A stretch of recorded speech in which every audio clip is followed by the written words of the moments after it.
ثم بعثنا من بعدهم موسى بآياتنا إلى فرعون وملئه فظلموا بها فانظر كيف كان عاقبة المفسدين۔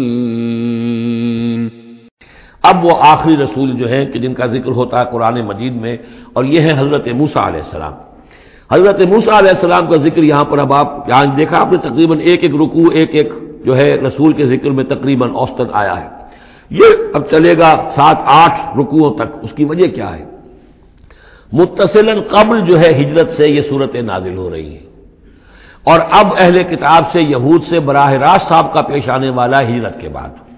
یہ اس کے لیے ذہنی تیاری ہے جو نبی اکرم صلی اللہ علیہ وسلم اور صحابہ کرام کی کرائی جا رہی ہے، کہ بنی اسرائیل کی تاریخ کے واقعات کو پھر وہاں جو ہم سورہ بقرہ میں پڑھ کر آئے وہ حوالے ہیں، یہاں آپ کو ان کے ذرا زیادہ تفصیلات بھی ملیں گی کہ اس کے لیے تیاری کر کے اور پھر محمد رسول اللہ کو بھیجا ہے مدینہ منورہ۔ ثم بعثنا من بعدهم موسیٰ بآیاتنا، پھر ہم نے بھیجا ان کے بعد موسیٰ کو اپنی نشانیوں کے ساتھ الی فرعون وملئہ، فرعون کی طرف اور اس کے سرداروں کی طرف۔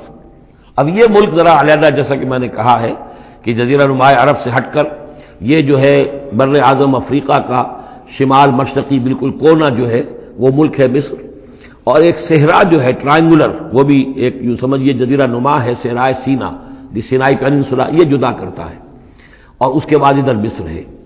اس مصر میں یہ فرائنہ کی حکومت تھی۔ یہ فرعون لقب ہے، یہ کسی کا نام نہیں ہے، جیسے عراق کے بادشاہوں کا لقب نمرود، اسی طریقے سے یہاں کا جو بادشاہ ہوتا تھا وہ فرعون۔ تو جو فرعون تھا حضرت موسیٰ کے زمانے میں اس کی طرف بھیجا۔ فظلموا بہا، انہوں نے ظلم کیا، حق تلفی کی ان کی نشانیوں کی۔ فانظر کیف کان عاقبۃ المفسدین، تو دیکھ لو کیسا انجام ہوا فساد کرنے والوں کا۔